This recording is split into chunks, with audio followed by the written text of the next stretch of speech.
Give me 3 words to start a sentence. Why does my cat lick me? Sure, that's a good one. That's topical. Okay, you know what? We're gonna go. Why does my cat? Oh dearie me. Why does my cat lick me? Why does my cat meow so much? Why does my cat bite me? Why does my cat follow me everywhere? Why does my cat follow me everywhere? Is it because he loves me, or is he just waiting for an easy meal? He's waiting for an easy meal. Why does my I need cat to know stare this at me? because Ludwig follows me. No, Why does does Why does Ludwig follow me? Why does Ludwig look like a horse? Why does Ludwig have so many subs? Why does Ludwig have? I understand both those references. Also understand You're that a fucking reference. loser. Why does Ludwig Mango actually call has a Ludwig video. Jonathan? Ludwig has a video of him eating cereal out of his chest hole, and it's fucking hilarious. Why does Lionel Shout out beat to up any Ludwig? Ludbuds. Woo-woo. Can we kick Bruce from the call? I think so. Dialog Sorry Trees that I podcast. now a duo. Episode 2, we're already kicking someone out. We've introduced some major restructuring changes. If there's only 2 options, is it really a branching path? Yes. Shut up. Oh. I mean, technically you're right. It is by definition a branching path. Coming up to an intersection that you could either go left or right. That is definitely a branching path. And there is always the third option of just stopping. I guess, but then you never finish the story. Yeah, that was the Spec Ops The Line argument of like... Oh. I couldn't tell if that was technical issues or if that was just him. Okay, but for real, let's actually get this thing started. All right, sweet. So last week we were talking about, I think inevitably it just kind of devolved into Nemesis system because we're big fans. So let's try and not say those words this week. Are we? Hang on. Which words are we boycotting? Is it just Nemesis and system, or does it have to specifically be together? Anything in the Nemesis and Nemesis system both count if they're in the context of the system, like the game dev system. But if you say Resident Evil 3 Nemesis, that's okay. But if somebody laughs because of Nemesis system, that's not okay. But what if they remade Resident Evil 3 again and put in the Nemesis system? Bang! No. Yeah, that's what I'll do. I'll just go bang. He's thinking about it. He's thinking about it because it's a good idea. It's not, though. No, I'm not. Yeah, you kill zombies and they come back better. I'm not getting into this. I'm not. You wanted to talk about movies. What do you want to talk about, Aaron? Oh, we're starting with me? Yes, we are. I guess so. Tell us all about how the movie industry sucks. Oof. I was gonna say it doesn't necessarily suck, but yeah, it kind of sucks. So you could say it sucks in a fashion. It mostly sucks. So earlier this year, we obviously got hit with the pandemic, and movie theaters kind of took a huge hit, and movie companies in general took a huge hit. So Universal was like, well, shit, we have this movie called Trolls that's finished. We're just gonna fucking release it on video on demand. And theater chains lost their shit and are like, well, we're boycotting you. You can never show a movie in our theaters again. So eventually they came to make a deal, both AMC and Universal, and then in the past week or two, Cinemark and Universal, where it'll go to theaters first for like 17 days. If it makes a certain amount of money, it'll then be in there for like 3 months. But then after that, they can show it on video on demand. Just to be clear, we're talking Trolls as in the hair and the goofy little... Yeah. Yeah. Not the prequel to Trolls 2, the greatest movie ever made. Okay, gotcha. Oh my god, if there was a Trolls movie and it was a stealth prequel to Trolls 2, are you kidding me? I'd fucking risk COVID to go see that. No, this whole thing was started by a movie about those little colored hair doll things. Gotcha. All right, yeah. Following along. Keep going. So I'm just wondering, like, is this gonna be the start of the end for the movie industry. Because already we had movie theaters where it's like $20 a person now to go see a movie, which is kind of outrageous. So you'd think maybe the video on demand is a little bit better, but you're paying $30 to rent a movie for 2 days. Bruce, you okay over there? Yeah, no, it's good. No, it's all right. We got our fourth guest. Ludwig's got a presentation on procedural generation. Special guest Ludwig. Good job for having your cat in the podcast. No, this is great. This will boost our ratings. Yeah, 100%. I would disagree that it's the start of the end. I mean, I think the start of the end was when home theaters became like a big popular idea. Like the idea that you could replicate the sensory overload and I'm so Bruce appears to be getting attacked. He got that good munch. No, it's good. Keep going. I mean, like, so going to the movie theater is, for a lot of people, the point of going to it is for the experience, because you don't go to have a better time watching the movie, because it's hard to have a better time watching a movie when you have like some asshole taking a call in the middle of Logan and won't shut up and won't take the call outside, and I'm sitting right there and I'm looking at them and I'm like, please, this is a good movie, why are you answering your phone right now? Sorry. Hey, you know what? That's okay. That's part of the topic. Yeah, I think that's a reason why cinemas are failing. Like people talking in movies, so elbow to elbow seats. Yeah. Yeah, what kind of person goes to the movies with their friends and in the middle of it, every 5 minutes, looks at them and says, "Hey, this is a Marvel's reference to this. Aren't you excited, Brayden?" Oh my God. Going to the theaters, I don't know even why. Well, no, I know why I bother, because when I'm alone and able to just sit there and watch the movie, it's a pretty nice feeling, but it's all that experience. Yeah. It's not like if I wanted to watch the movie and just sample the movie, I would watch it at home, make it myself my own comfortable environment. I think with COVID robbing the whole experience factor out of it, like there's no point to go to a movie theater. I'd rather just stream it online or get it on VOD, like you said. So I think it's not the beginning of the end. I think it's the death knell. I don't know, because there's stuff now like Netflix Party, which has become teleparty, as I have been corrected. It's not telepathy, it's teleparty. You can still watch movies with your friends and get that same experience even in the pandemic. But like, my thought is, the last movie I saw in theaters before everything shut down was at The Hunt. And it was awful. Yeah. It was so goddamn bad. awful. And I wish I had watched it at home, because then everybody who I went with, we could have just torn it apart as we watch it. And that's fun. But see, some things in a theater, no, like seeing a horror movie in a theater is a different experience, because you have so many people around. It's harder to be scared. Oh, 100%. But it's also fun. It's fun to laugh at everybody when they get jump scared.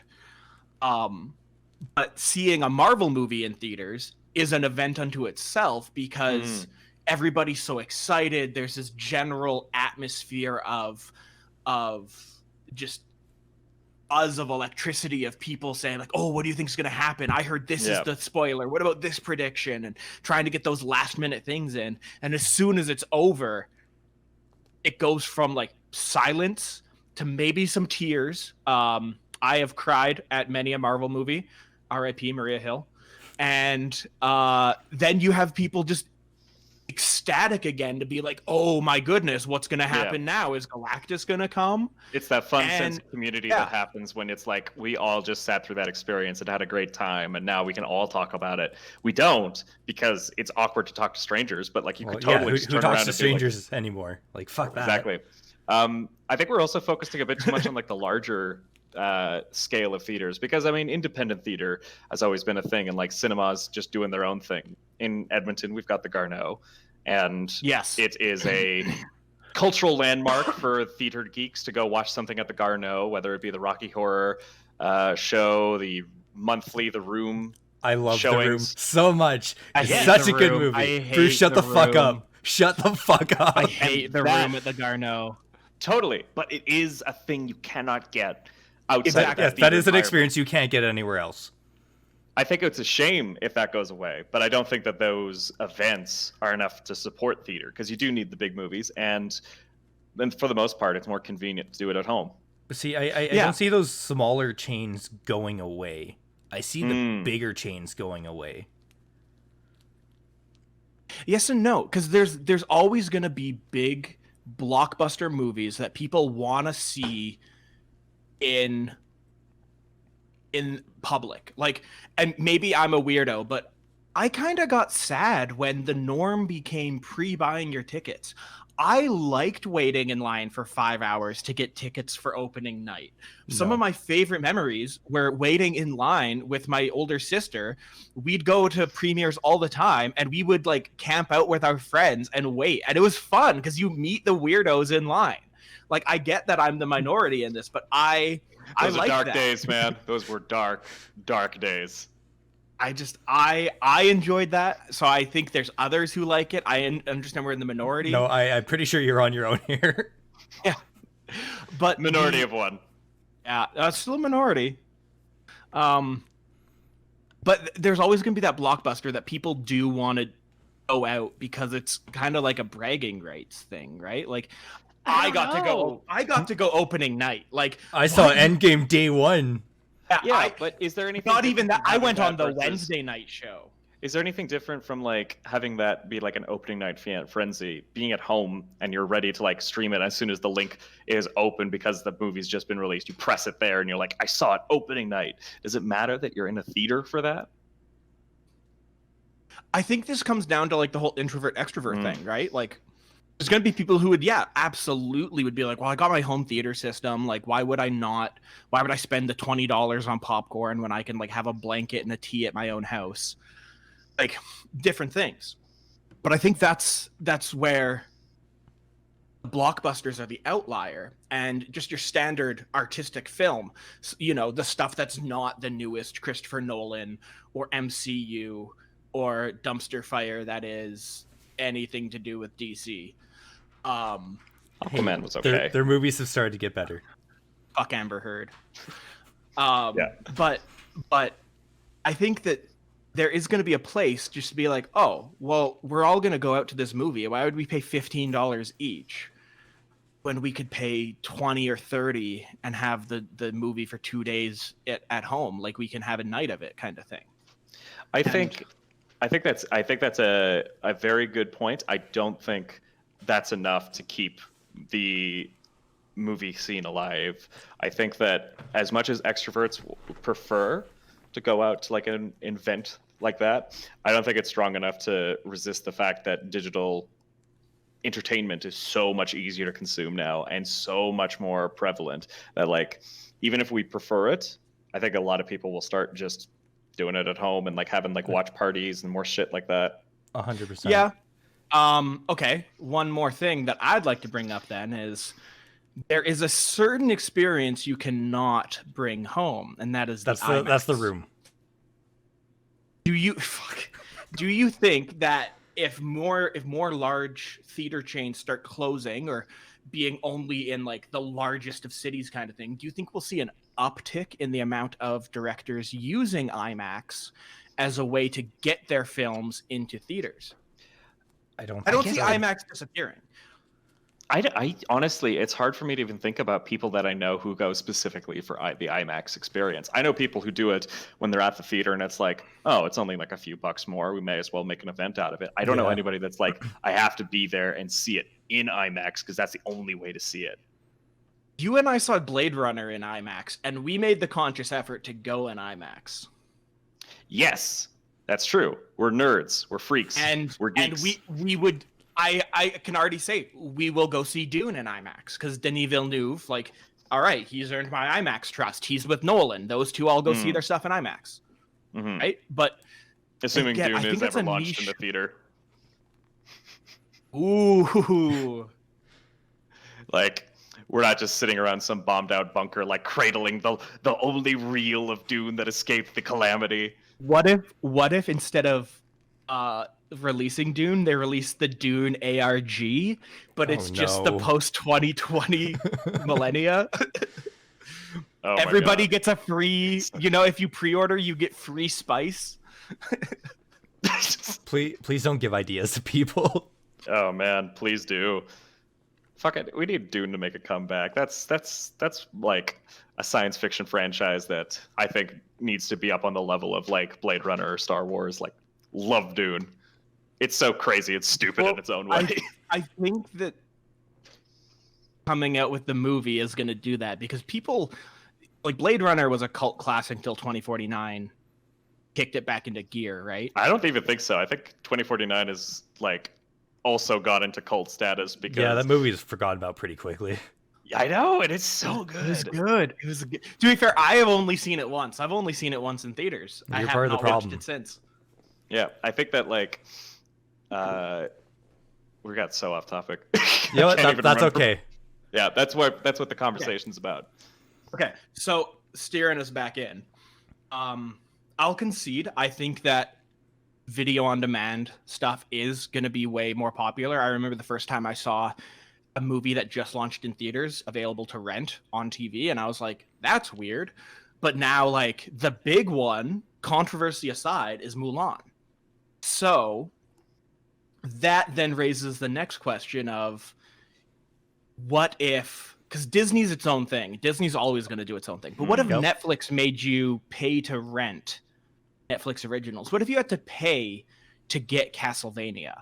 What if you had to pay to get any? I mean, you Stranger do. Things 4. No, but I mean You do on need to pay, a but- premium fee on top of your Oh. subscription. Because I Mulan, don't think it you would have ever be a. to get Mulan. I don't think it would ever be a case of like adding on an extra price, but I do know what you're talking about. The whole like Mulan having Yeah. an additional rent price. Yeah, it was I $30 can't see plus your Netflix subscription. doing that, just because they keep increasing their prices every year at this point. They're just going to keep doing that. I think though the idea of like sorry, Bruce, we're just No, stampeding go ahead. all Go over ahead. you. Go ahead. No, I've talked a lot.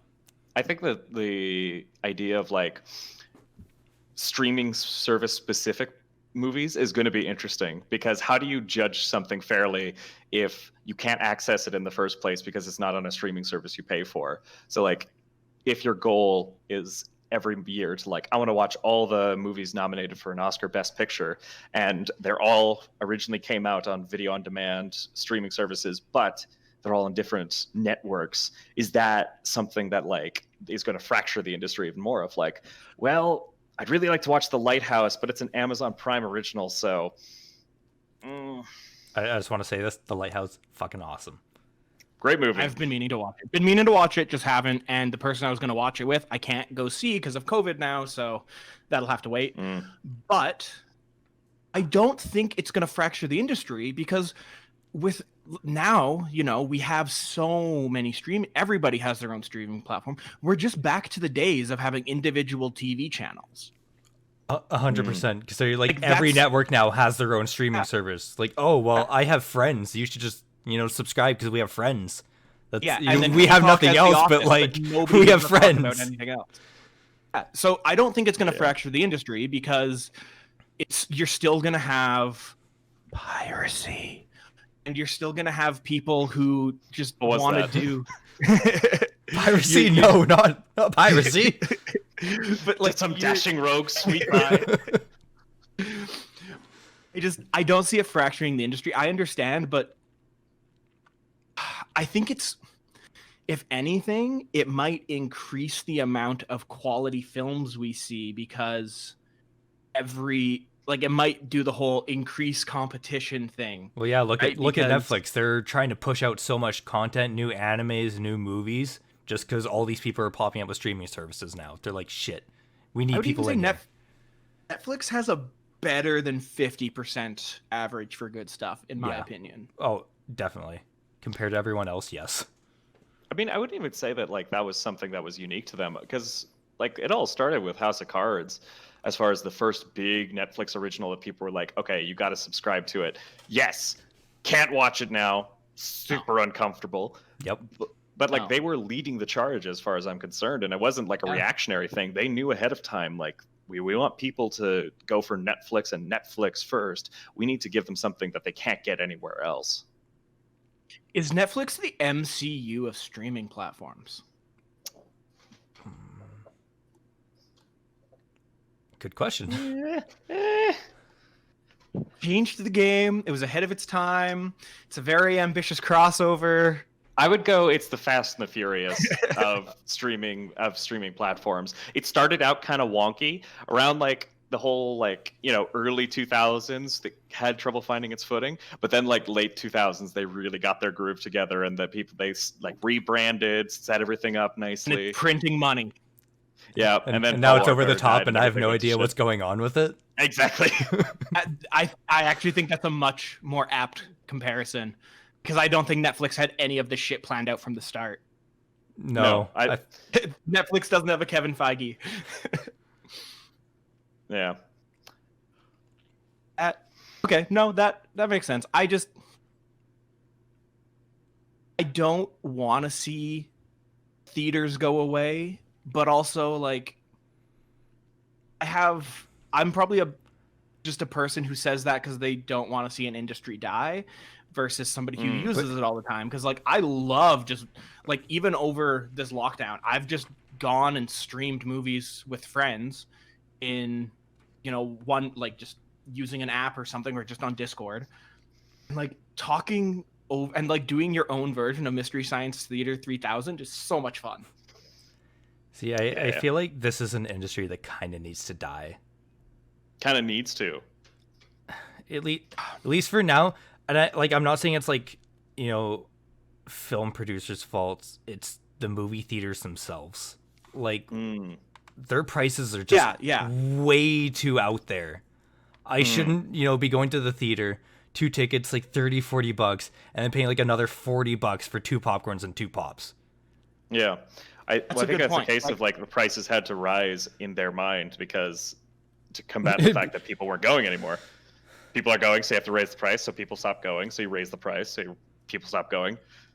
It's like a death spiral. But are people really stop going? Because it seems every year we're setting new records for opening weekend movies. Are people stopping to go, or are more people going? But how many people are going back in second weekends, third weekends? I think it depends on the movie. Like, look at Endgame. That everyone was going for that for months. Mm-hmm. Yeah. And I know Marvel this is dated now, but like Avatar was in theaters for like 6 fucking months. You could basically go buy Avatar on Blu-ray and they'd give you 2 tickets to see it in theaters. Pretty much. Like, now if you buy it, they give you 2 tickets for Avatar 2 coming out. In the Sometime. future. Avatar 2, 3, 4, 5. Yeah, so I agree. Like, I don't think it's the studios or the directors or anybody behind the movie industry itself. I think the theater industry does need to go away, because like kind of sucks. Yeah. Like, I don't want to see people lose their jobs and everything, but like these things happen.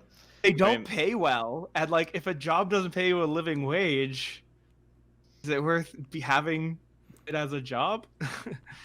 And like, sorry, I didn't mean to bring controversial left-wing radical ideas into this. Honestly, I'm just obsessed with the idea that, like, can you imagine going back to 2009 and being like, we are going to get a new Star Wars trilogy before you ever see Avatar 2?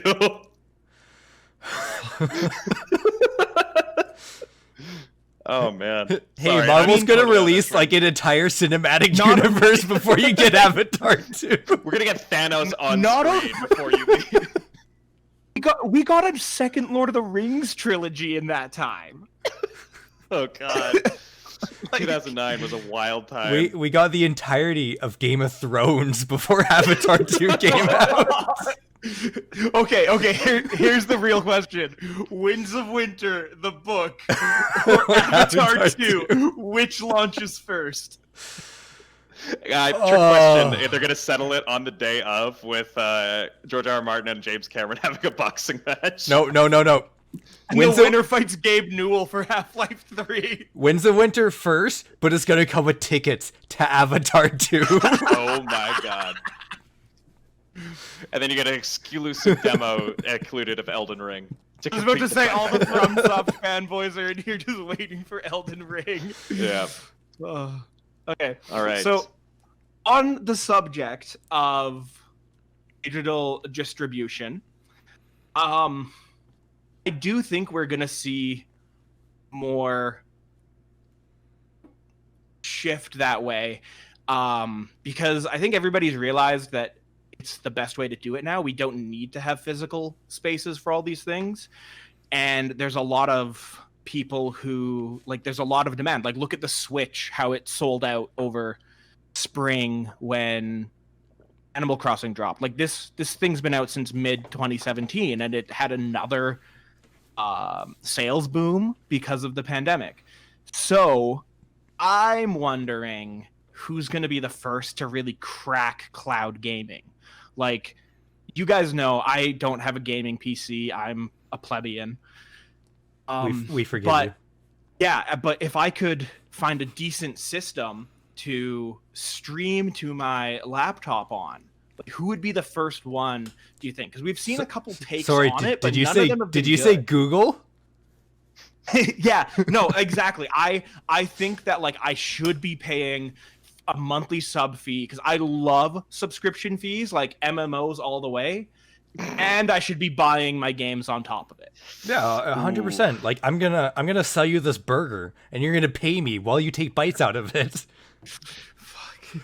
In actuality, I think that cloud gaming is one of those things that we have to shelve for a good decade or so, because right now most people's home internet is just not capable of it. I think we're starting to see VR become popular with people, but it was in the same space where it was like, yeah, VR is cool, but can you really afford to do this setup? I think cloud gaming is going to be the same thing. Like, it will take time before the average consumer is able to be like, I'm going to download Sekiro and stream it off of my Google Stadia. Now, I think the technology's there, but the people who have the technology are the people who already have the gaming rig that they can run it on. Because if you have gigabit Ethernet, you can run the cloud gaming because you have a wired connection that's stable and high speed. Yes. But if you have a gigabit Ethernet and you want to game, I'm just gonna download it. You've probably even got RGB settings on your PC. Like, you're probably one of those. So I feel judged right now. yeah. So this feels like a personal attack. I'm not gonna plug. Probably have internet into my RGB and some laptop to play stupid. with. You probably wear glasses and your name's Aaron. Fucking asshole. Yeah, fuck. When he said glasses, I got worried. It's like, oh shit, is it me? It's like glasses and a beard, and you're probably bald too. I mean, I got one thing going for me. It's the hair. Otherwise, we would look identical. 3 white dudes. Just Three white dudes with beards. Bitching about games. Yeah. Hell But, yeah. Compare Stadia to Game Pass, because I think Game Pass is I know it's not set up as cloud gaming yet, but I know Microsoft wants to get there. I think it's definitely headed there, and Game Pass is a fantastic idea, better than Google Stadia. Yeah. And everything is better than Google Stadia. Let's be honest. Game Pass, right? It's hard to be worse right now. I don't have Game Pass. Wait, you have Game Pass? I do. I've got Game Pass set up on my PC, and then I've got it set up on the Xbox One that my girlfriend has. And it is so nice because it's completely cut the entry cost for gaming in so many directions. Like, I could just pick up indie games and try them because, I don't need to pay $8 for them. I'm already paying $8 for them. May as well just download and give it a try. And then what's the price for it? It's what, 60? I'm doing $11.99 a month. Oh, 11 for that's so cheap. Yeah, so instead of buying a brand new game for $80-$90, you're just paying $11-$12 for a ton of games. Now, I know as of right now, Game Pass doesn't have cloud gaming, but I remember looking into it as well because I know they're working on getting it set up so you can cloud game on your cell phone. And I thought that was pretty cool because there's a lot of indie or smaller games I would love to play, and taking them on the go. Like the Switch has been amazing because you can just go everywhere. But the company that brings that next gen AAA feel into it, like the company that brings, I don't know, like Final Fantasy VII Remake or like Doom Eternal onto that it can go anywhere you want platform, I think we'll be onto something. Right? Like Fortnite 2 exclusive to the Stadia. Can we just let Stadia die? I'm pretty sure Stadia is already dead. Yeah. Well, I mean, I think honestly, like if you're asking what company is going to be the first to do it, I think it's going to be Epic Games. Like Epic Games is in a big hurry to conquer every single slice of the video game market. They want to go after PC gaming. They want to lock down app gaming. We shouldn't. Can we not say Epic Games because we know it's Tencent? Most people will talk about it as Epic. Let's use what most. I agree. Yeah, no, it's Tencent, but it's also Epic Games. Like it's Epic. Yes, for semantics' sake, we'll just say Epic. But we know you hate Tencent. Hate Tencent. Yeah. Look, man, I can't get the same rage in the comments section if I tell people that Darkest Dungeon 2 is going to be a Tencent store exclusive. Wait, are you memeing me or is this true? No, Darkest Dungeon 2 is going to be an Epic Games Store exclusive. What the fuck? Fuck off. Yeah. Don't worry, I'm gonna make him rage some more. Bruce, I hope you realize like a lot of games now are going Epic Game Store exclusive. Like what? Like you can only get it either on there forever. You know what or exclusive means? Shut the fuck up. Why did you ask? What are you talking about then? I said what? Like what? Like what games? Oh, like what? I feel like everything that THQ touches for the next little bit is all going to be done off 100%. of. I don't. HQ published Baldur's Gate, didn't they? No. That's I think it's independent by Larian, actually.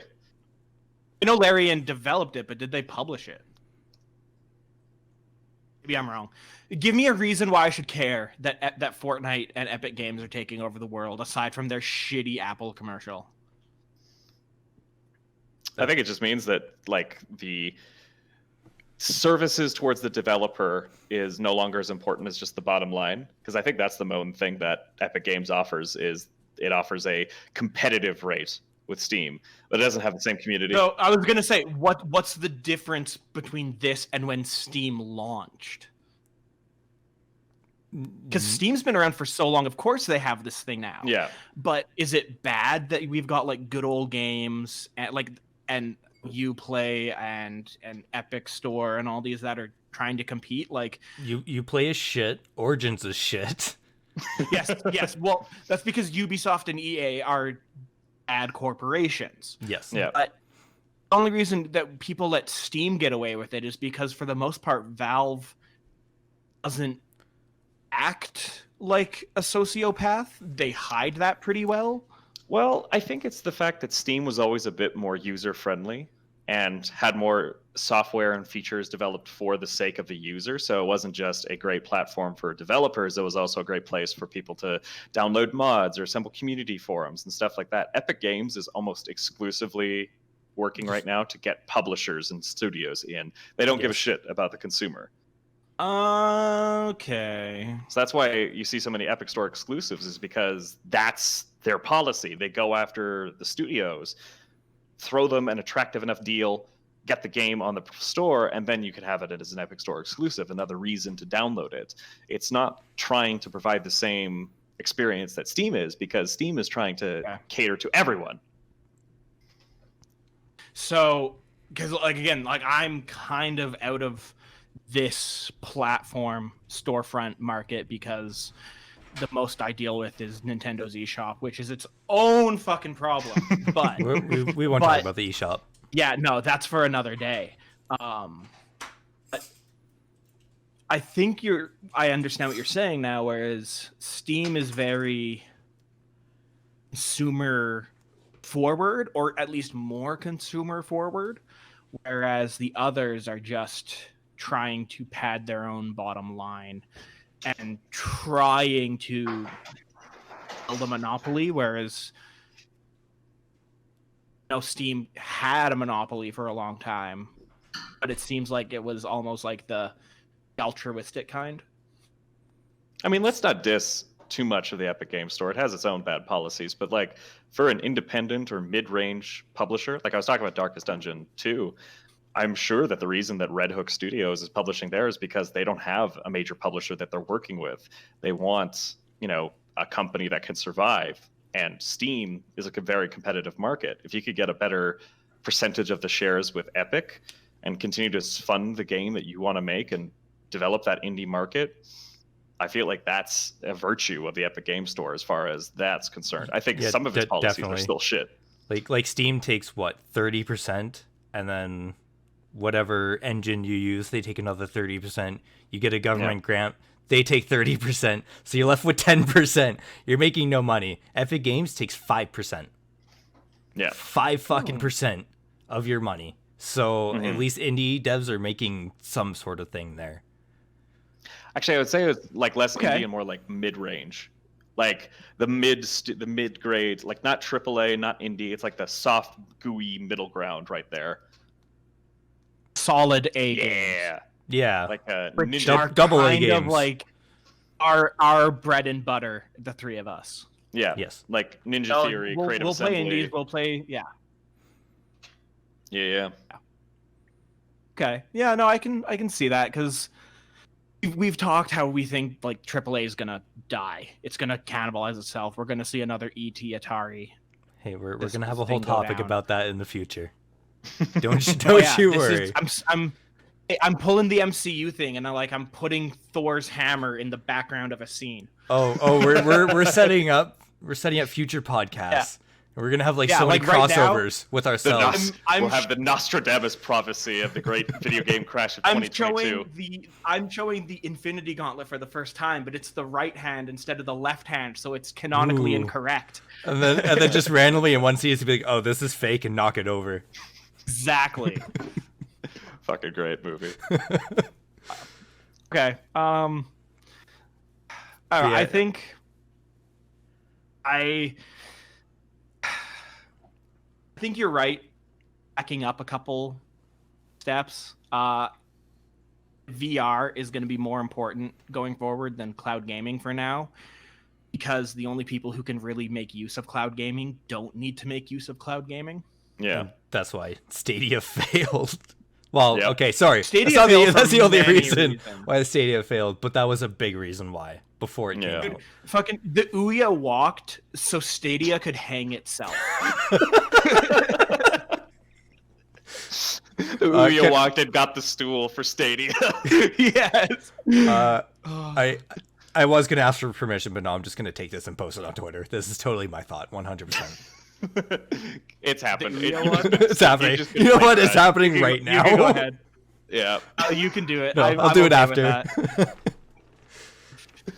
But yeah, no, cloud gaming will happen in the future. I just think internet needs to be better for everyone.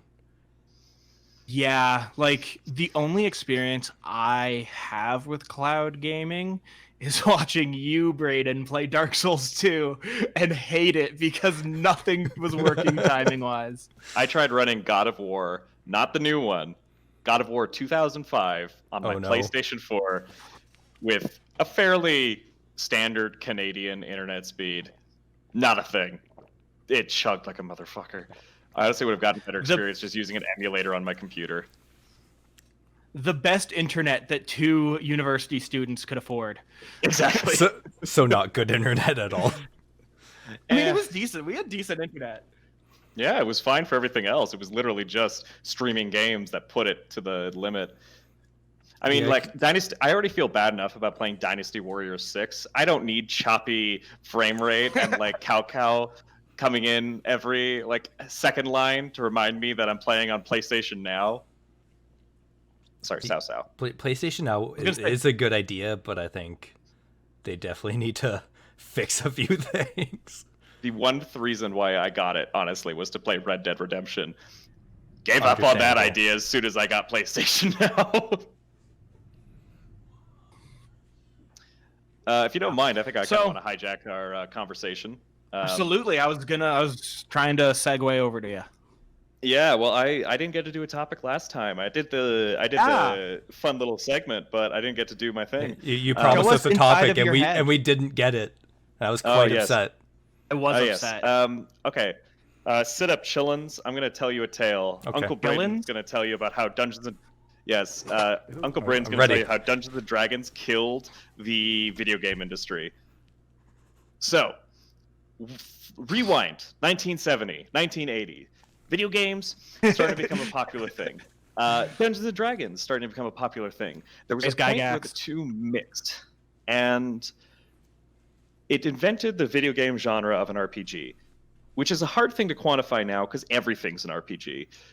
Trying to quantify like what an RPG is meaningless, because are we talking about Persona 5, a Japanese turn-based slice of life high school simulator as an RPG, or are we talking about Dark Souls, another Japanese game focused on grinding and building character levels and stats and progressing through a challenging environment? Or are we talking about something like BioWare, which produced highly story-driven experiences with choice and consequences and all that? I think when we get right down to it, an RPG is Hi. the RPG is the idea. It's very essential core. Is the idea of playing a game and having your avatar gradually progress through it. Dungeons and Dragons invented the term experience point, which is what we see all over in video games now. Dungeons and Dragons invented the idea of leveling, which is what we see right now. That is the core DNA of an RPG, I feel. And what has happened in modern gaming is that companies have realized that these systems, now known as progression systems, are exciting, are very fun, and you can extend that further. Enter the MMO RPG, a massively multiplayer online world in which you have a character level, you're continually bettering that character, but you're also participating in activities with your friends, and thus you all are invested in the role-playing experience. Enter Destiny, where the progression system is tied not only to character levels and builds and skills and talents and all that, but is also tied to the gear you're picking up and the idea of a live service industry. And what we slowly start to see happening is the concepts of an RPG have been realized and adapted to pretty much fit everything, because it serves as a great incentive to keep people playing. And in a lot of cases, it's an incentive to keep people paying as well as playing. So you have instances like Ubisoft, who are quick to cannibalize concepts from all of their games, throw them into the other one. They only have one game. Yeah, Ubisoft is the big crab gumbo of video game publishers. Just throw it in, and we'll serve it out. And they introduced the idea that you could have microtransactions for the single-player leveling experience, because you want to level up. You want to do cool new things. You want to unlock new things for your character. That's great. Here's some, $5.99 payments you can make to progress that further. There's instances of mobile games where it's like you can keep playing, but you need to pay for energy each day. Black Desert Online did something similar.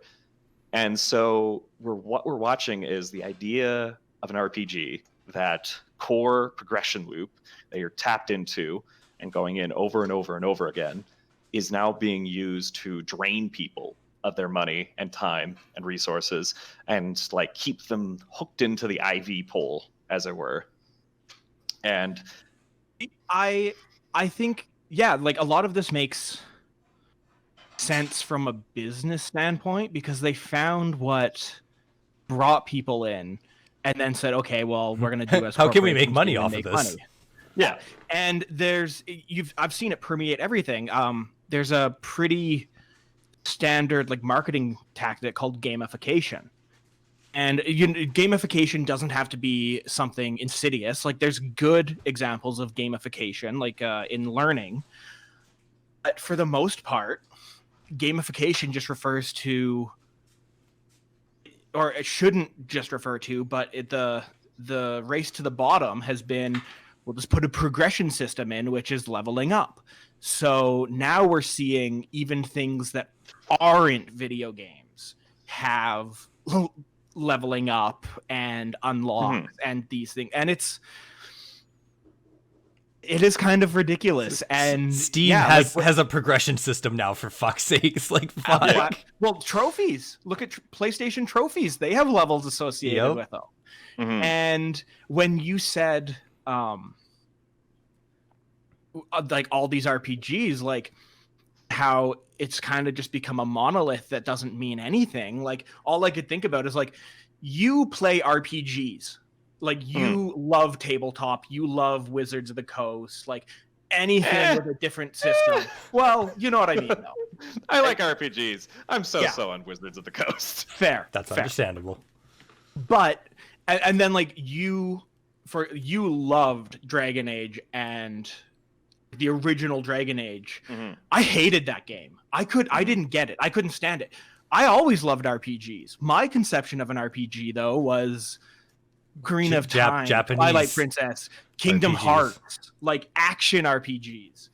And when people are like, yeah, I like RPGs, it's like, oh, me too. No, I don't like RPGs. Like, I'm starting to like RPGs. You have helped me start to love them. And like, you know, we're playing Divinity 2. We played D&D together. Like, all of this stuff. Yeah, that's fun. But I had to discover what an RPG was, or be taught it. Whereas, like, most people will be like, oh yeah, RPGs, that's cool. Like, yeah, I level up in COD. I unlocked whatever the new gun is. I haven't played since Modern Warfare 2. But that's, I think, part of the thing is that at its very core, I think the RPG genre introduced to video games the idea of a sort of progression system that is more than just getting the new level and accessing the new stage or unlocking a new character. It's about having a talent tree that you invest in. We're talking about OG Diablo. We're talking about EverQuest. We're talking about Final Fantasy 1 and 2 and 3. You make your character your own throughout this progression. Yeah. And that's kind of been lost. Well, I think it's like that's what is now the main gimmick for almost every major release of the past year. Like, I can point to any game that has been published, and we'll say half of them have some sort of progression system locked into it that is core to the experience. Live service is one of the biggest ones, but there are all sorts that are like still tied into that. And as a fan of RPGs, it makes me very upset. The question I had for you guys was about progression systems. What do you think is like the example of like a fair progression system? Or have you run into something in a game where you're like, this is bullshit. I hate that I'm locked into this. I hate that I'm looking at these numbers and evaluating that based on that. So I need to ask you, do you mean fair as in fun, or fair as in statistically accurate? Because there's fun and then there's XCOM. Because XCOM is statistically accurate. No, it is not. XCOM is. It doesn't pull the punches. It actually uses statistics. We're just so used to games in our favor behind the scenes. So there's actual fair, and then there's fun fair. So which do you mean? I meant in the sense of a progression system that keeps you excited, that doesn't feel like it's holding things back, something that is worthwhile to pursue as a player. And okay, just one more thing, because I have two in mind. Yeah. Do you need that physical experience tick, ding, level up? I think that's the most common way that these are expressed, but if you have another way that is coming to Aaron, mind. if you have one, go ahead. If not, I have two. Honestly, like, progression systems have just become miserable for me lately. Yeah, I do not find them fun anymore. I'm gonna say one, and then if you have one, cool, and if not, I'm probably just gonna shit talk progression systems. So you just go ahead. No, that's good. That's important. So my first thought is the N64 Paper Mario. It's standard. You get experience points. You level up. Ding. It's a low numbers RPG, and when I say RPG, I mean kind of more of like the Japanese RPG style, you know, with hints of the Western style. But there's no trees in that game. you use badges. So you have your set slots. So say you have 5 slots, some badges cost 3 points, some cost 1, kind of thing. And that's how you level up, is you get rewarded for exploring because you find these things or you buy them. Those are your new abilities. And so instead of like, oh, I leveled, I get to now choose this ability. It's, I leveled, do I want more health or do I want more mana points, basically? And it's all low numbers, so you don't end up thinking like, oh, like what's going to give me the extra 32,000 damage? It's like, what's going to let me do 1 more damage? Mm-hmm.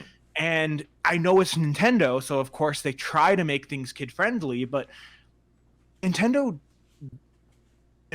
when they hit gold, like they do, and they can find fun for everybody. And like Paper Mario and Paper Mario 1,000-Year Door, I think are really good examples of rewarding progression systems. Yeah, like it's an appreciable difference if you're only ever dealing 7 damage in a turn to suddenly do 8. Yeah, that's a good step up.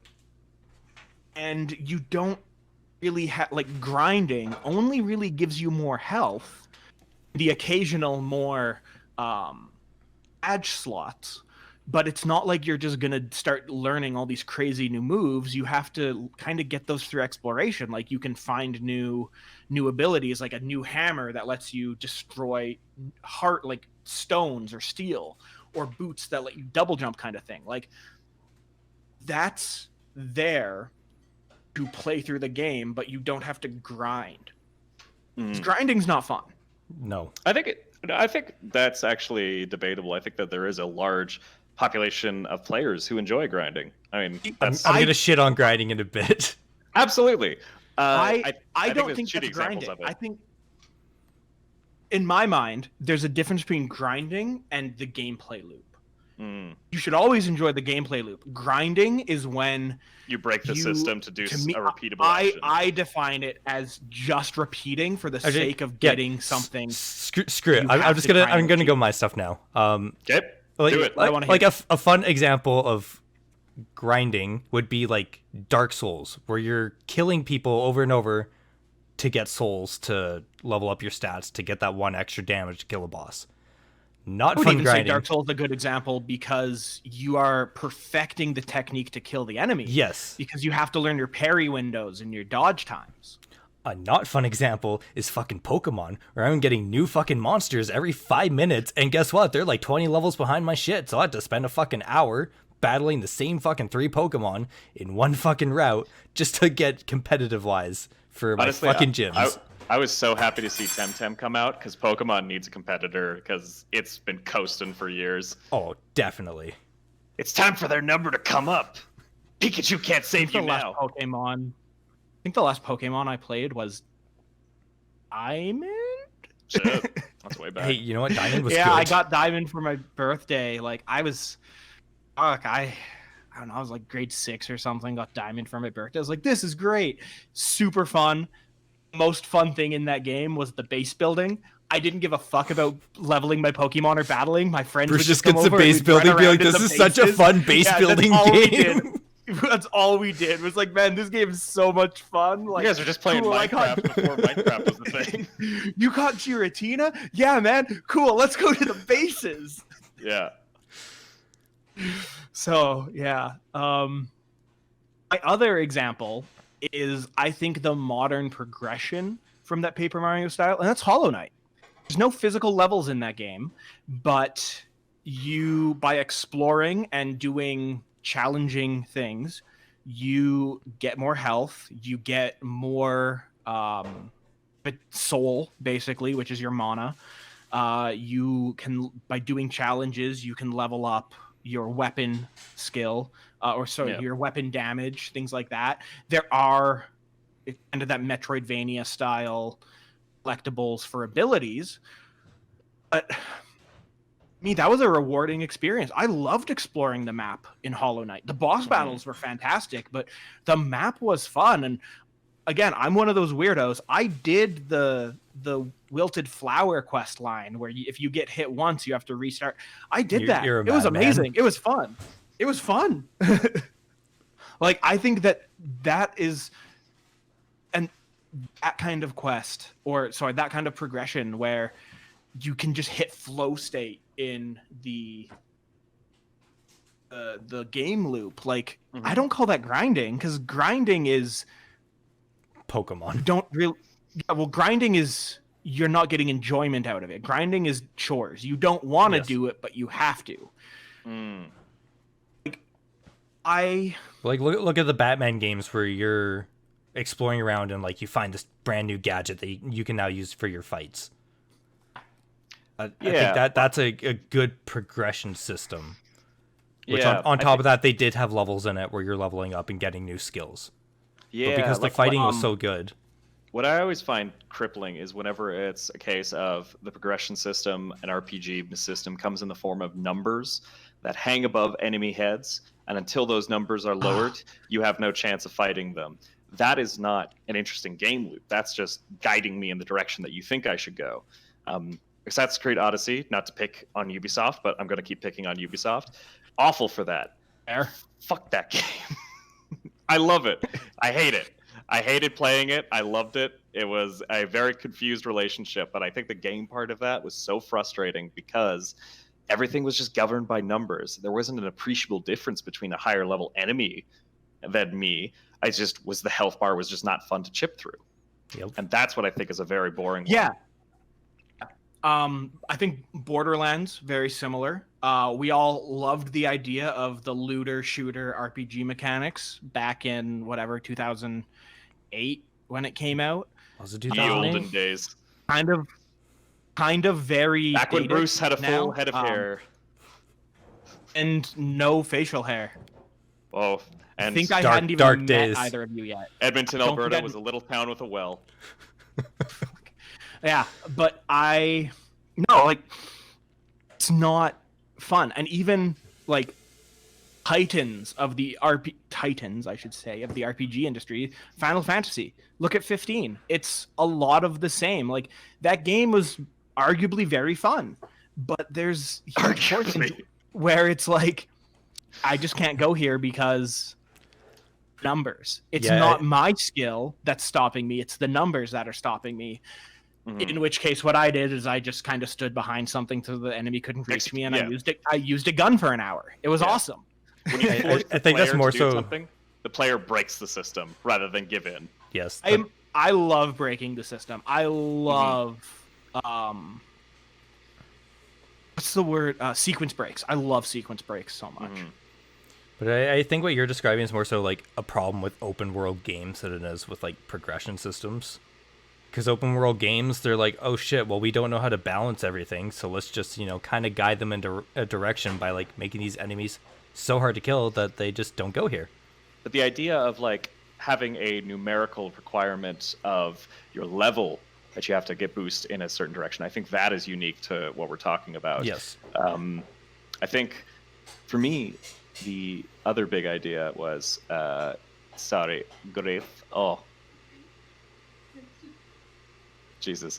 We'll deal with that later. I love you. The one that I was fascinated by was World of Warcraft, because I didn't play World of Warcraft back in the day. I played it starting with Warlords of Draenor, which by all accounts is one of the worst times to get into World of Warcraft. Absolutely. Yeah. I got into Crusader it. Bust. I got it into Warlords of Draenor. I kept playing through Legion. And then I kept playing through a little bit of Battle of Azeroth. And the number one thing I heard people complain about all of those games was the idea of how character and class ideas were being designed. Because back in the day in Classic, you had a talent tree. You had freedom about how you expressed your character. And then it got simplified. And then it got complex. And then it got simplified. And what we've seen is a decade and counting, 2 decades, even if we want to go on the look at the long view and say Shadowlands has a good 2 or 3 years of life left to it. What we're seeing... What are these expansion packs? I know. The arcane modern shit. I thought Legion was the current one. Battle for Azeroth is dead, and an expansion just came out like a week ago. Yeah. What? Okay, anyway, where are you going? So, you're so behind. Every couple of years, Blizzard changes the way that characters are organized, and you find these really interesting discussions coming up where people are either pissed that their character class got simplified, annoyed because the optimal options were no longer made as optimal, frustrated that now there's a new thing you have to level up in addition to your character, which takes the place of artifact weapons, Azerite armor, or covenants. All of these things thrown on that complicate the process even further. And it's so interesting to look at. And in a lot of cases, what you see is people abandoning World of Warcraft because characters have stopped meaning anything. As someone who has experience playing World of Warcraft back in the day and quit because of them changing a lot of the systems. Oh, the word system, my friend. System. God, now I'm thinking it. God damn. We've been saying progression system this whole time too. I should have been digging all of that. No. See, this is the this is the inception. So I didn't like what they did with Wrath of the Lich King, because in my early pubescent mind, it was taking the fun out because of how simple it was. And the reason I think a lot of people didn't like Diablo 3 was because Diablo 2 was a fantastic game. And you had freedom. You had, like, there was 3 talent trees, classic Blizzard style. You could pump things in. There was almost, as far as I know, there was no cap on how much you could pump up a skill. And if you could just do it, like, you could just go, like, you could just put every single talent point in, like, Iron Skin as a barbarian and then take 0 damage. But when Diablo 3 came out, it was like, well, you unlocked this ability and now you've unlocked this one, but you can't use them at the same time because they're both in different ability slots. So here you go. And there was a big backlash, and then Blizzard was like, oh, okay, so they patched it so there was a mode you could activate where you could set any ability to any of your active battle keys because of the backlash of railroading people. Like, people always want freedom and are always going to break the game that way. Mm-hmm. Like, nobody wants to be told in a game which is transformative experience that they're not allowed to transform it. And I think that's one of the problems with bad progression systems is they remove the agency. Not only do they reduce things to a lowest common denominator of small number become big, but they make you play the way the designer wanted it, which Blizzard is very bad for that. Yeah, I want to play a game my way. Blizzard railroads people all the time. Devil's advocate, for somebody who just joined on with, like, Blizzard games in the past, like, 5 years or so, that was something that I found very, like, nice and breezy about it. And I think that was what they're going for, is to make it more accessible. Because I found World of Warcraft, the modern incarnations, to be a lot of fun. I go back and play Classic, I'm not having as much fun anymore. But I can appreciate the fact that there's no character customization anymore. There's no build diversity beyond 5 or 6 different things that are going to be discussed about on the forums.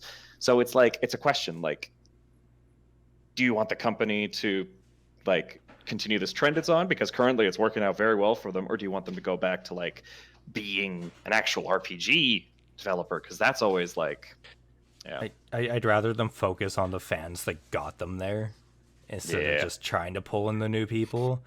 I don't know, like, it's a slippery slope, because, like, obviously you need more money, you want to keep getting bigger, so you need a reason for those people to come in, but the fans left, and so the reason Blizzard changed WoW was because people were leaving, because it was the same thing over and over for a decade. They needed something new. So I can understand artistic integrity for an indie or mid-sized developer where it's like, I don't give a fuck what the fans want to do. I want to make the game I want to make. The AAA industry is a different beast. At that point, it's about making money. And I'm not saying AAA games aren't art, but AAA games aren't there to solely be art the way that passion projects are, right? These are livelihoods for people, and in many cases exuberant amounts of money. And I think Blizzard kind of found a way to get everything by continuing World of Warcraft, but also releasing Classic. Well, yeah, that's exactly what they did. Fans bitched about it. Warcraft changed too much. Or didn't change enough. Change it. Yeah. They were like, oh, that changed too much. Okay, well, here's World of Warcraft Classic. Fans, fuck yeah, dude. Yeah, But but there I'm was sure there's people who want to. Do you remember do you remember the press event where it was like, fan got up and asked like, hey, is there any chance of getting like World of Warcraft Classic? And one of the designers was like, you think you want that? You don't. Year later, World of Warcraft Classic is coming to the servers, baby. Like, it's very interesting to see how fan response changed Blizzard particularly. But I think in the grand scheme of progression systems, we've seen them do good and bad things, like Diablo, as you suggested, Diablo 2.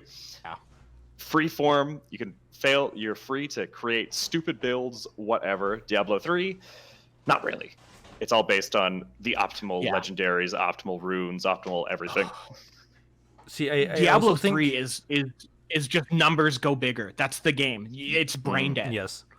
I think for progression systems, like they need to be careful. Like single player games, whatever, like give all that freedom. For multiplayer games, they kind of need to be careful because you don't want certain classes or whatever being god tier broken. Yeah. Well, like, I think that's another thing of like Battlefront 2 was very lambasted at launch because one of the components of the progression system was not just the loot boxes, but the fact that there were loot boxes could get a 50% damage boost with grenades. You cut out for me. Can you repeat that, please? So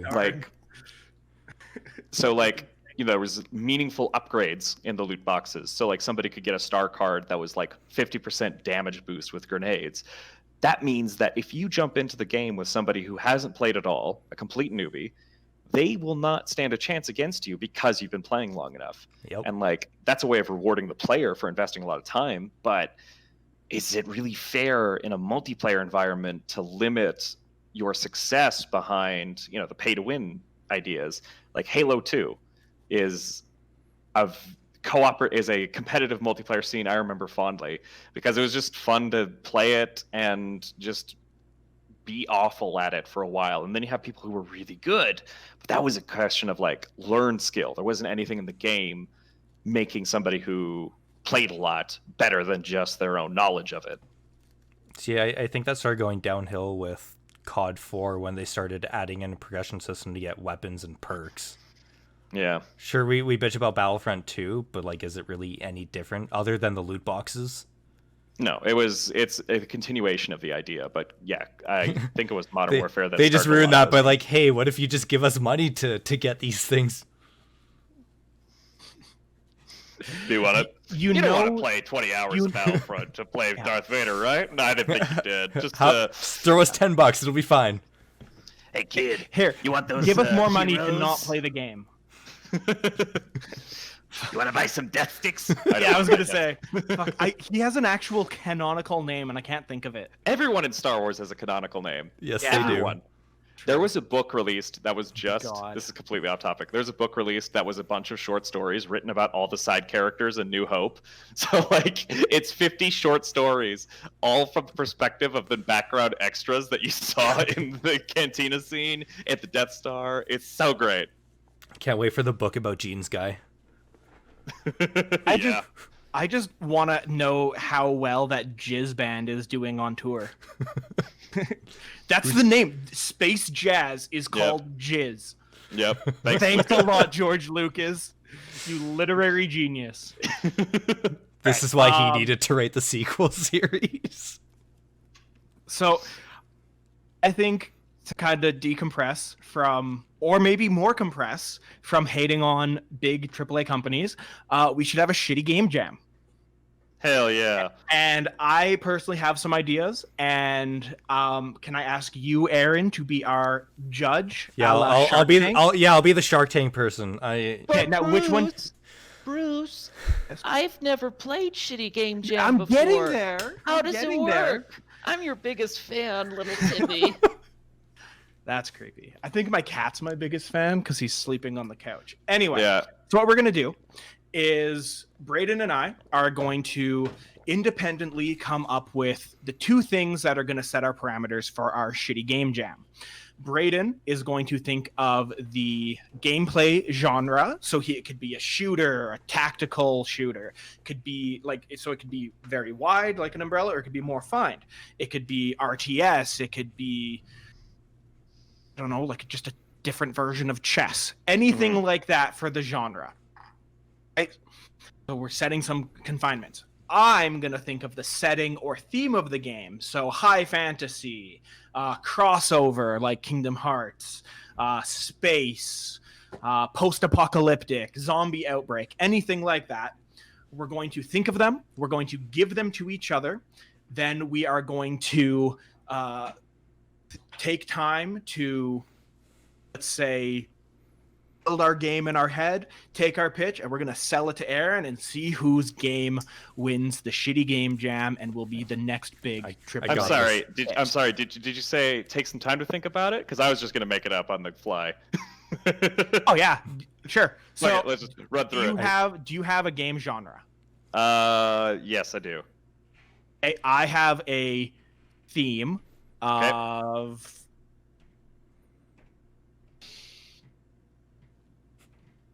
Gotcha. Okay, I've got mine. All right. Who wants to go first? 2. Well, we can't say them at the same time because we'll be talking over each other. Okay. Okay. Yeah, that's fair. Do you guys want money or not? Okay, so mine's locked in. Mine is a current day parallel universe kind of thing, like Assassin's Creed, so alternative history set in current day, but it's a crossover event of all the famous people living today. Dating sim. I'm kind of feeling this dating sim. Oh man. Okay. Who wants to present their game jam first? Yes. Hi, Aaron. Hi. I'm a Birch Burtson. I'm a multi-millionaire. Sorry? I'm a multi-millionaire. Yes, that's why I'm here. Cool. I have a game idea to pitch you. It's a fully interactive VR experience, coming to HTC Vive, Oculus Quest, the whole shebang. Okay.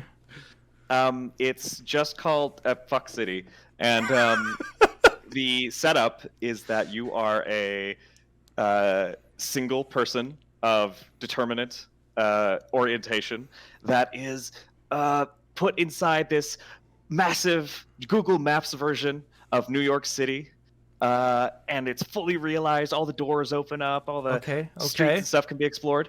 Your main goal is to find and romance actual famous people as determined by the Google search engine. Ooh. You want to go like meet up with Shakira? You do that. You want to go talk to Obama? You could do that. Literally everyone who has ever made a Time magazine cover in the past 50 years is in this game, and they are all romanceable. I like it, but what if instead of that, you were all in a high school together, almost like Clone High, but it's filled with all these famous people? Amazing. And it's a setup where your goal is to, you gotta make the grades, you gotta make that paper, but also, George Washington's hanging out at the, behind the gym after class. You want to go hit him up or a little something. Ooh. And then there's like, sorry, what are you hitting George Washington up for? Knocking around your cherry tree. Ooh. Okay. Yeah. Nope. Moving on. So,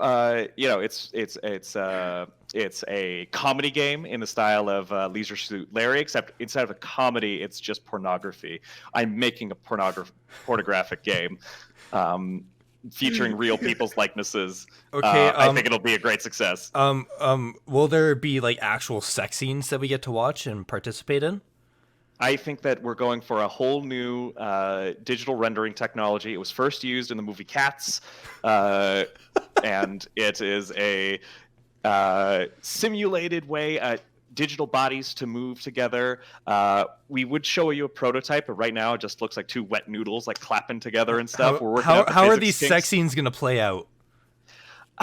It's in a VR experience. So there's a a few attachments that you can buy that will stimulate different parts of the VR experience, so you really feel like you're having sex.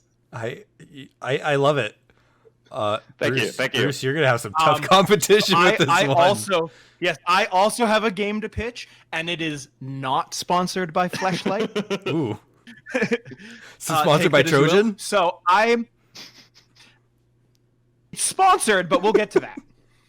So I propose a dating sim of the Titans live as we see it. That's right. We're going to Tokyo 2020 Olympics. You can explore the entire Olympic village as any of your favorite Olympians, any athlete you want. Not only do you have to make sure you are staying in peak physical condition for your event, you have to do your event, and that's going to determine how much people flock to you. That's your status. So you're thinking, oh, I'm going to Tokyo. I want to make sure that I'm bringing home the gold. No, nobody gives a fuck about the gold. They only care about the notches in that medal. That's right. Win the game. You seduce and fuck as many fellow Olympians as you can, and now you get streak bonuses. I'm feeling By this. streak bonuses. Hey, streaking. do you want my money? Do you want my money? You're gonna listen to my idea. Okay, I'm feeling this. But what if this game featured the Nemesis system? See, so what you're saying is in your first heat, you say you're Michael Phelps, right? Yep. Comes out of retirement. He's just blazing at 420 all day. He's hitting that pool hard. He's blazed it maybe a little too hard the night before, hitting down with like Anya Harding, because this is, like all the greatest Olympians in one. So Michael Bruce Phelps just, who's an Olympian right now?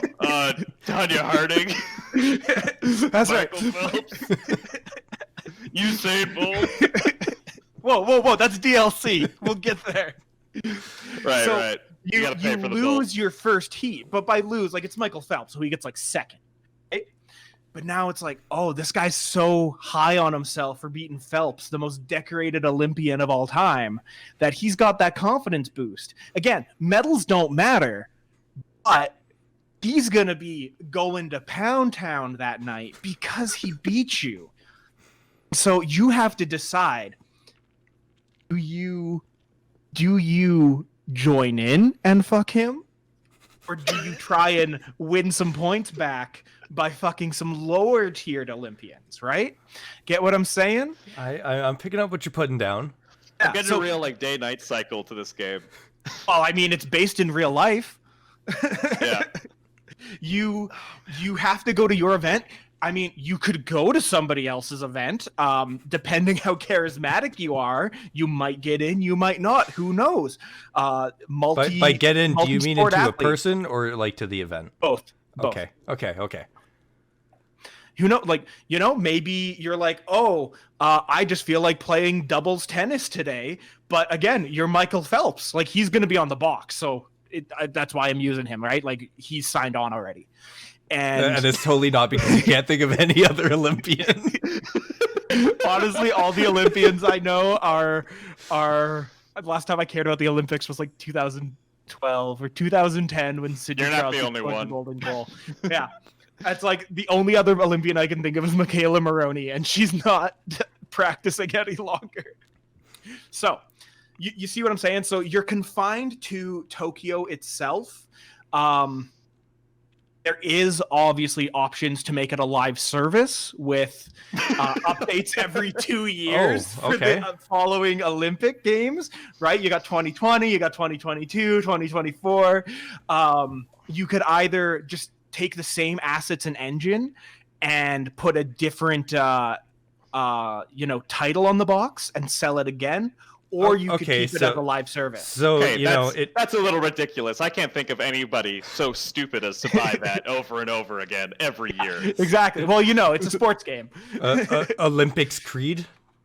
Can that be the name? No, the title is Mario and Sonic at the Tokyo Olympics 2020 simulator. Oh, I feel like that's a mouthful. copyrighted, and I will get very sued for that. Oh, it's sponsored You're a by multi-millionaire. You can Nintendo. handle it.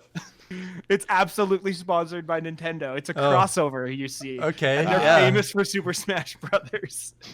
But not once in your pitch did you mention Sonic or Mario. You just kept mentioning Michael Phelps. You know. Yeah, Sonic, that's where Mario, the simulation Michael comes in. Phelps. Sonic and Mario are not in the game.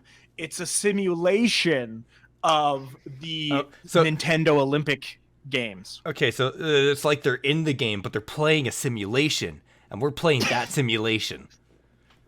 Yeah, exactly. This sounds Right? very so you know how meta. Assassin's Creed, like you're not actually Altair. You are Desmond playing Altair. You're not Okay. actually Michael Phelps. You're name Mario there, Sonic. pretending Oh. to be. I'm playing this new Yeah. game that came out. It's amazing. Oh, what do you do? We're in it? gonna. Oh, you have sex with Michael Phelps. This is the most big tent game you could possibly get, right? You get all those sci-fi nerds who want to find the overarching story.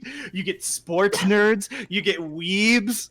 You get people who like visual novels. You get achievement hunters. Fucking perfect. I'm sorry, you mentioned visual novels and weebs like they're in a different category. Yeah, that is the same category. It's the same picture.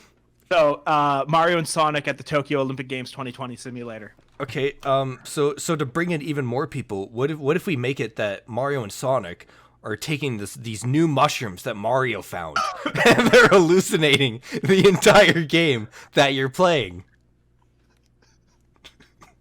That might piss off the Dare crowd, but it's just edgy enough to work. Oh man, these shrooms are crazy. Sonic speed. All right, I think you need to make a decision, Mr. Millionaire. Who are you funding? That Sonic Speed one got me.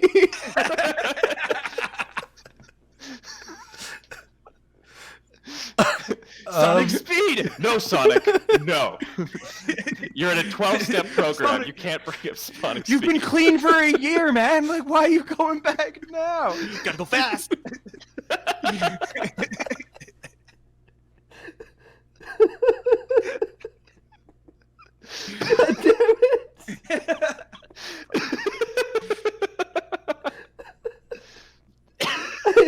I need a second.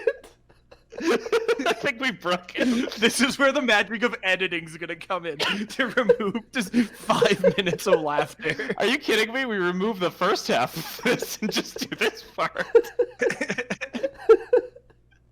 Okay. I'm fucking crying. We're not editing that out at all. That's fucking hilarious. Okay. Who you funding? Who's gonna walk out of this dragon's God. den? Give the man a second to breathe. Do we have a paramedic in the studio? God damn it. I'm not good yet.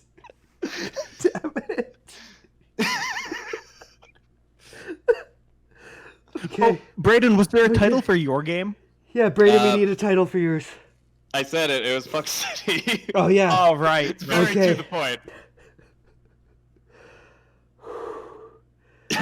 So with I it can do this. in Fuck City, is there going to be Night City DLC for a cyberpunk crossover?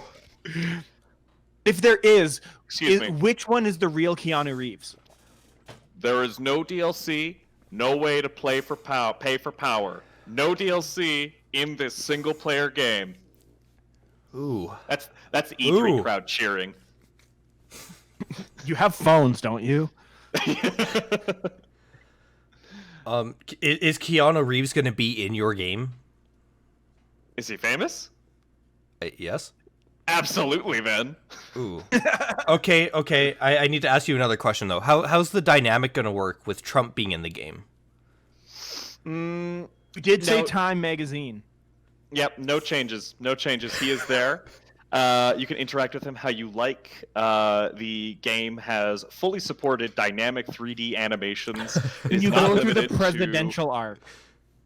We really want to explore player expression and creativity in this their virtual sandbox setting. So we do not question anything. And if you ask, no, we are not an accredited company. You cannot find us through the postal service. You need to give me the money now so I can make this game. Okay. Hey, who you investing in? This is so hard. So hard to choose one of me. Normally there's like fucking 6 of them, and at least like another one could like hop in. Okay. Bruce, I feel like I can get heavily sued by your game idea. And I feel like there's gonna be a huge. All these companies have signed on, and if they haven't, we will get them to sign on. But if they're signing on, why are you coming to me? Well, no. Here's the thing: like NCAA games don't pay their college athletes, so why should we pay the Olympians? You know what? That's true.